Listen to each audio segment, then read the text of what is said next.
Hello friends, आपके YouTube channel math wizard में आपका स्वागत है। तो इस वीडियो में मैं आपको बताऊंगा कि अगर आपने अभी रिसेंटली सीटेट क्वालिफाई किया हुआ है तो सीटेट के बाद आपका क्या क्या ऑप्शन खुल जाता है। तो इस वीडियो में मैं बहुत ही आपको डिटेल बताऊंगा। तो आपको इस वीडियो को जो है शुरू से लेकर के लास्ट तक देखना है।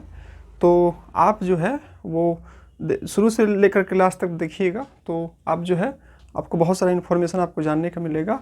और इन्फॉर्मेशन जब आपको मिलेगा तो ही आप किसी चीज़ के बारे में, जब तक आपको किसी चीज़ के बारे में जानकारी नहीं है तब तक आप मतलब जानकारी रहेगा तब तो आप प्रिपेयर कर सकते हैं। तो शुरू से लेकर के लास्ट तक देखिएगा ताकि आपको कोई पॉइंट मिस ना हो और आपको एक अच्छा गाइड मिल जाए कि आपको क्या करना चाहिए सीटेट के बाद।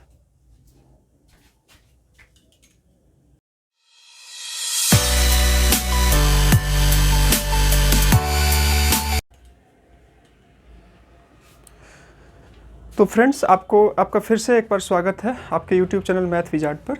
तो इसमें मैं बात करता हूँ, मतलब ज़्यादा टाइम वेस्ट नहीं करता हूँ और इसमें बात करता हूँ कि आपको सीटेट के बाद क्या क्या प्लानिंग बनाना चाहिए और क्या क्या प्लानिंग नहीं बनाना चाहिए। ठीक है, तो देखिए, अगर आप अभी रिसेंटली सीटेट क्वालिफाई किए हुए हैं तो आपके सामने बहुत सारा ऑप्शन खुल जाता है। सीटेट का एग्ज़ाम मतलब वो भी हार्ड ही है, मतलब उसके लिए भी तो मेहनत करना ही पड़ता है, बट उसके बाद आपको और ज़्यादा मेहनत करना पड़ेगा। अगर आप कोई जॉब के बारे में सोच रहे हैं, अगर आप गवर्नमेंट जॉब के बारे में सोच रहे हैं तो आपको जो है उससे कहीं और ज़्यादा दोगुना तिगुना मेहनत करना होगा, क्योंकि अगर आप मेहनत करने से पीछे हटते हैं तो आप सफल नहीं होंगे। अगर आपको सफल होना तो आपको जो है मेहनत करते रहना पड़ेगा। तो इसके बाद आप क्या क्या कर सकते हैं उसी के बारे में इस वीडियो में जो है वो बहुत अच्छे से डिस्कस करेंगे। ठीक है, चलिए। तो अगर आपने सीटेट क्वालिफाई कर लिया है तो आपका ऑप्शन जो है वो खुल जाता है कि ऑप्शन आफ्टर सीटेट केबीएस। जो आपको पता है कि केबीएस, आप तो नाम सुने ही होंगे केबीएस का। तो केबीएस जो है पीआरटी टीजीटी के लिए आपका ऑप्शन खुल जाता है। अभी तक जो है पीजीटी पोस्ट जो आपका होता है, पीजीटी पोस्ट, उसके लिए टेट का सर्टिफिकेट जो है वो मतलब रिक्वायरमेंट नहीं है। अगर आप प्राइवेट स्कूल में भी अगर आप मतलब पीजीटी के लिए नहीं चाहिए आपको। पीजीटी के लिए आपको पता है कि सिंपल पार्टिकुलर सब्जेक्ट से मास्टर्स हो और बीएड हो तो आप पीजीटी के लिए एलिजिबल होते हैं। बट जितना भी मैंने लिखा है केवीएस, DSSP, NVS, AES, सभी में आपको जो है टीजीटी और पीआरटी पोस्ट के लिए जो है वो दो, आपको पता है कि सीटेट 2 लेवल का होता है, सीटेट पेपर 1 और सीटेट पेपर 2।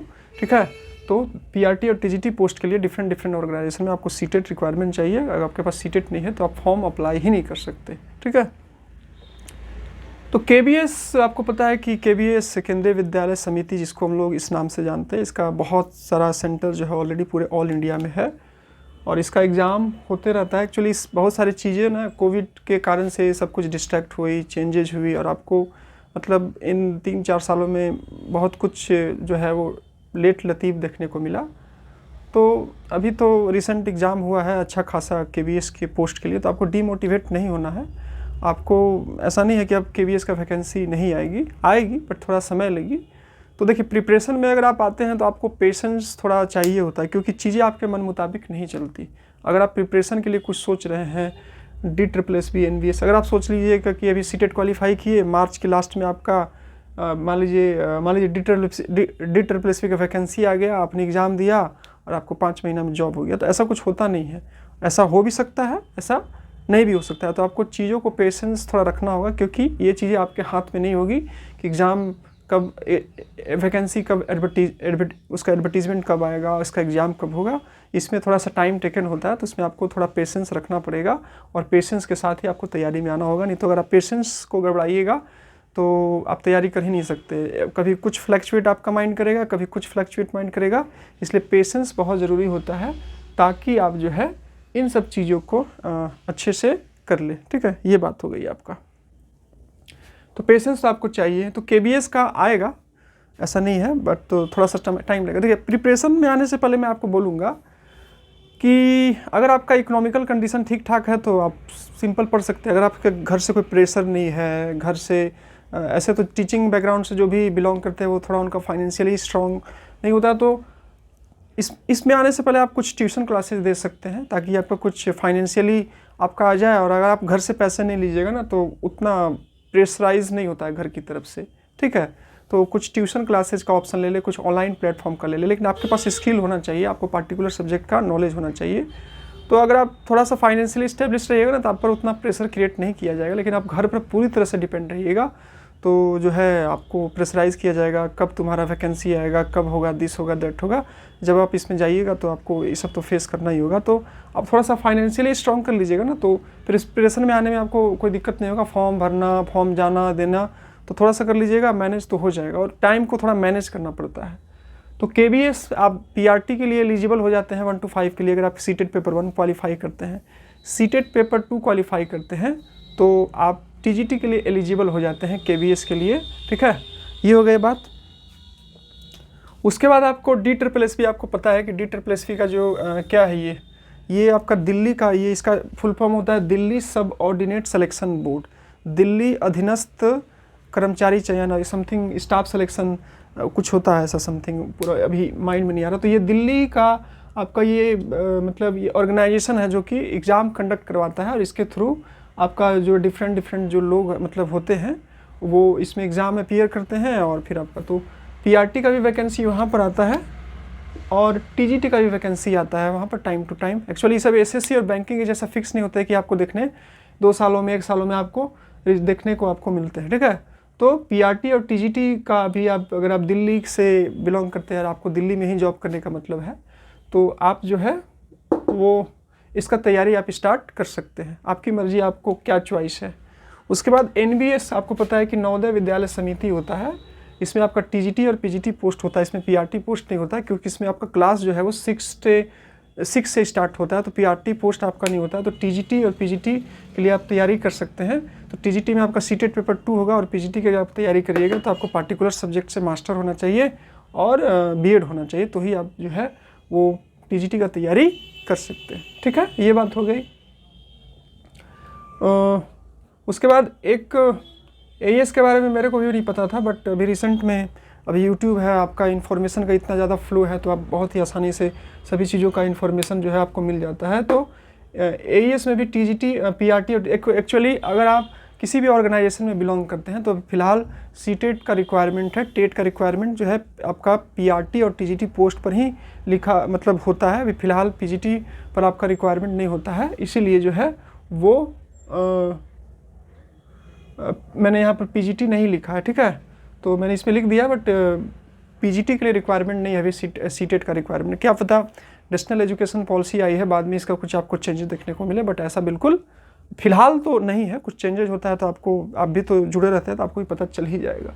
तो AES में PRT TGT का भी यहाँ पर भी वैकेंसी आता है। नंबर ऑफ सीट थोड़े कम होते हैं बट एक अच्छे कैंडिडेट अगर आपका प्रिपरेशन अच्छा है तो आप यहाँ पर एक ऑप्शन क्रिएट हो सकता है। फिर अगर आप प्राइवेट स्कूल की तरफ मूव कर रहे हैं, अगर आपको तैयारी वारी करने का मन नहीं है तो आप कुछ अच्छे ऑर्गेनाइजेशन जैसे कि आपका DAV हो गया, DPS का स्कूल हो गया, और भी अच्छे स्कूल वो गवर्नमेंट की तरफ से मतलब उनको टर्म एंड कंडीशन दे दिया गया है कि वैसे ही कैंडिडेट को ले जो कि टेट क्वालिफाई हो।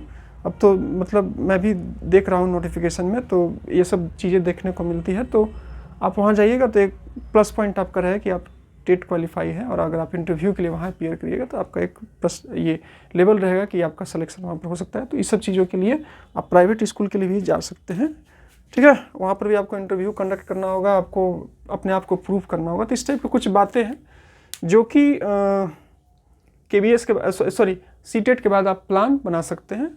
KVS, DSSS, NVS, AES, PGT, private school, ये सब आप कर सकते हैं, ठीक है। तो डिपेंड आप पर करता है। प्रिपरेशन में आने से पहले एक माइंड स्टेबल कर लीजिएगा कि चीज़ें जो है आपके मन मुताबिक नहीं होगी। इसमें आपका 1 साल 2 साल 3 साल का टाइम लग सकता है। तो मैं कुछ ऐसे ही लास्ट में कुछ एडवाइस देना चाहूँगा क्योंकि मैं भी स्टूडेंट हूँ, मैं भी अभी तक मंजिल तक नहीं पहुँचा हूँ जहाँ पर मेरे को पहुँचना है। मतलब कहीं पर मेरे को अभी भी जॉब नहीं मिला, मतलब इधर उधर ही चल रहा है। तो एक फाइनेंशियली इस्टेब्लिश्ड कर ले, कुछ ट्यूशन क्लासेस स्टार्ट कर दे ताकि आप सेल्फ डिपेंड हो जाए। तो उससे अगर आप सेल्फ डिपेंड हो जाते हैं ना तो आपको घर से प्रेशर नहीं आएगा, ठीक है। फॉर्म भरना, फॉर्म देना, बार बार मंथली इनकम, ठीक है।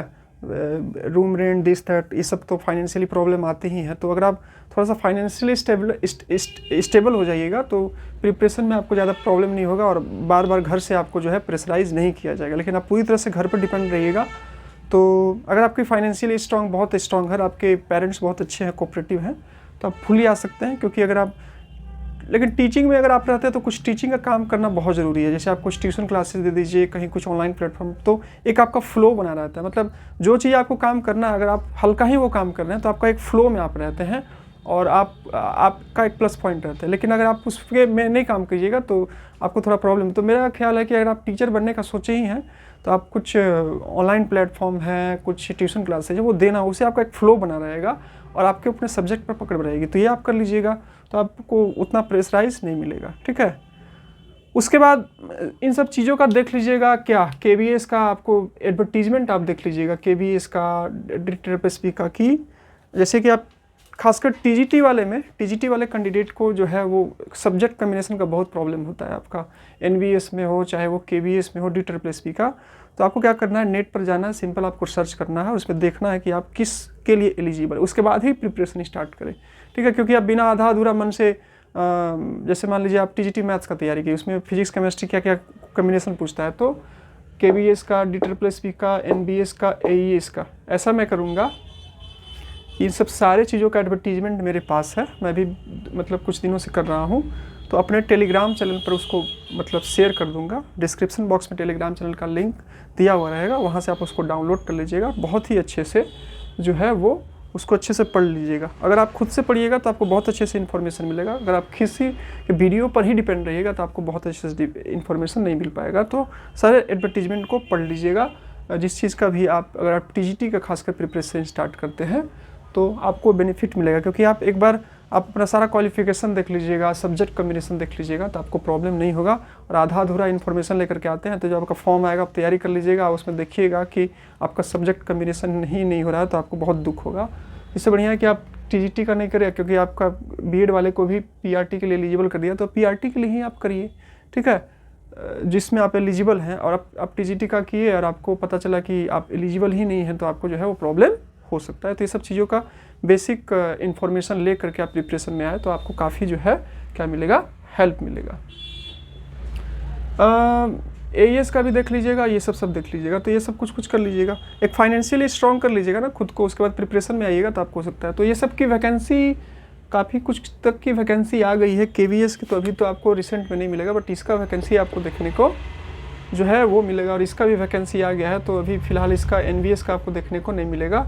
और AES का वैकेंसी आ गया है, बट आपके स्टेट में भी बहुत सारे स्टेट भी जो है वो CTET को वैलिड कर दिए, तो वहाँ पर भी आपको देखने को मिलेगा। तो थोड़ा सा आपको टाइम देना पड़ेगा। प्रिपरेशन में वही होता है कि चीज़ें आपके मन मुताबिक नहीं चलती। आपको पहले तो आपको सब्जेक्ट तैयार करना पड़ेगा, पैटर्न देखना पड़ेगा। 1-2 साल लग ही जाता है फ्रेंड्स। आप जो भी कहिए, आप अगर आप ऐसा सोचिएगा कि एडवर्टीजमेंट आएगा फिर मैं प्रिपरेशन करूँगा, तो ऐसा नहीं होता है। 1-2 साल का टाइम जाता है अच्छे से प्रिपेयर करने में। तो आप सभी चीज़ों को देखें, उसके एडवर्टीजमेंट को देखें, उसको सिलेबस को देखें और उसके बाद प्रिपेयर करना स्टार्ट कर दें। और आपको जो लगता है, अगर आपको जॉब करना है तो आप जॉब स्टार्ट कर दीजिए, अगर आपको प्रिपरेशन करना है तो प्रिपरेशन करिए, कुछ ट्यूशन क्लासेस दीजिए आप, क्योंकि आपको कोई बता ही सकता है। बाकी सारा चीज़ आपको खुद ही फॉलो करना है और आपको खुद ही करना है। तो आई होप कि मैंने सारी चीज़ों को बहुत ही अच्छे से एक्सप्लेन करने का कोशिश किया हूँ। फिर भी अगर आपको कोई डाउट रह जाता है तो आप क्या कीजिएगा कि कमेंट बॉक्स में कमेंट कर दीजिएगा, मैं उस पर वीडियो बना दूंगा या फिर मैं आपको बता दूंगा, कमेंट में ही मैं बता दूंगा, ठीक है। तो यही सब कुछ बातें, यही सब आप कुछ प्लान बना सकते हैं कि CTET के बाद आपको क्या करना चाहिए, ठीक है। और कुछ बहुत बड़ा इसमें है नहीं। वीडियो को पसंद आया तो वीडियो को लाइक कर दीजिएगा, और चैनल से कुछ भी हेल्प मिला तो प्लीज़ चैनल को सब्सक्राइब कर दीजिएगा और ऑल नोटिफिकेशन पर क्लिक कर दीजिएगा, ताकि मैं जब भी नई वीडियो बनाऊँ तो उसका नोटिफिकेशन आपको जो है सबसे पहले मिल सके। और साथ ही साथ वीडियो के डिस्क्रिप्शन बॉक्स में टेलीग्राम चैनल का लिंक दिया हुआ, तो उस लिंक से मेरा टेलीग्राम ज्वाइन कर सकते हैं। उसमें मैं कुछ ना कुछ अपडेट शेयर करता रहता हूँ, क्योंकि आपको वैकेंसी पता चलेगा तब तो आप फॉर्म भरिएगा। तो मैं शेयर करता रहता हूँ, आप भी एक्टिवेट रहते हैं। और भी अदर सोर्सेज हैं। फिर भी अगर आप मेरे से जुड़ना चाहते हैं तो टेलीग्राम चैनल का लिंक दिया हुआ है, आप वहाँ से जुड़ सकते हैं। आई होप कि मैंने आपकी सारी बातों को अच्छे से एक्सप्लेन किया है। तो फिर मिलते हैं। We will thank you for watching my video. We will meet in next video. Okay, thank you. We will meet in next video. जय हिंद, वंदे मातरम।